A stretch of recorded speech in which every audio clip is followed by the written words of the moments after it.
Kallattii arfanii karaa baatu dhattee sittaatu leencufa akkuma cufan teessaniin naaftu harkisii banuu waaqarraa sii dhufa. Kallattii arfanii kulaa baatu dhattee sittaatu leencufa akkuma cufan teessaniin naaftu harkisii banuu waaqarraa sii dhufa. Mul'ata sirra beektee biyyi lafaa cimsitee kana haasi ariiti akkuma cufan teessaniin naftu amma si bariiti. Dibata sirra beektee ba'uu kennaqqaatee biyyi lafaa cimsitee kana haasi ariiti akkuma cufan teessaniin naftu amma si bariiti.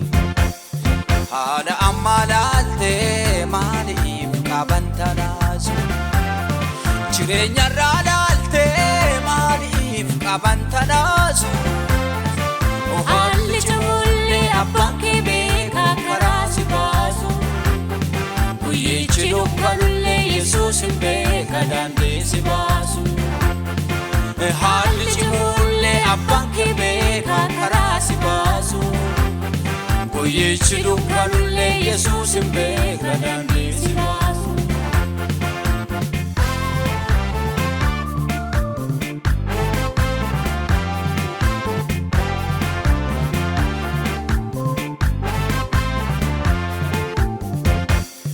Waaqan jibbaatanu inni amma dhufaa ture bulee gaaffii isaaniitii deebii baatee dhufaa warra osaan ture. Waaqan jibbaatanu inni amma dhufaa ture bulee gaaffii isaaniitii milkii fidee dhufaa warra osaan ture. Bakka laalanii abdii dhumattetti harkisaa nama dhaqqabaa wamni kiyya dhumte jedhaa yoo abdii kutanu isaaf jalqaba. Bakka laalanii abdii dhumattetti harkisaa nama dhaqqaba wamni kiyya badde jedhaa yennaa murteessanu waaqaaf jalqaba. Haala amma laaltee maaliif qaban tanaasu jireenyarraa laaltee maaliif qaban tanaasu. Haalli camullee abbaan kee beekaa karaa si baasu guyyichi dukkanullee Yesuus hin beeka daandii si baasu. Haalli camullee abbaan kee beekaa karaa si baasu guyyichi dukkanullee Yesuus hin beeka daandii si baasu.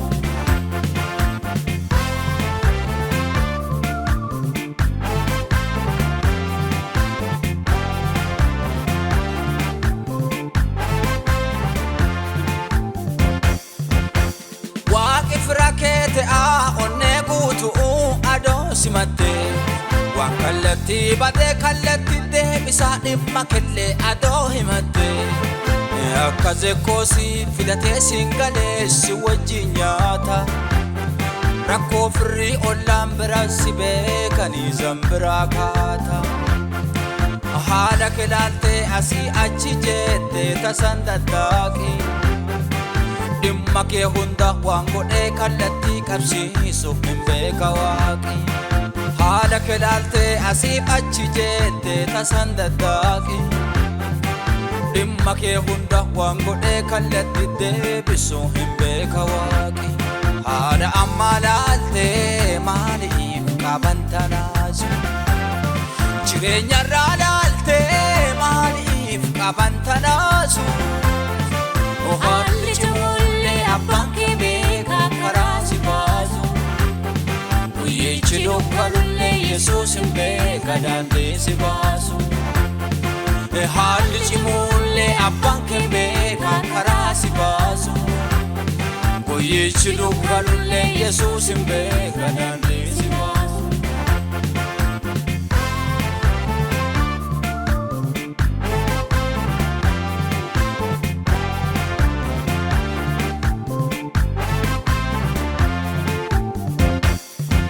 Rakkoo teetii hin jedhin lakkisi waaqayyoo keetii eegadhu callisi.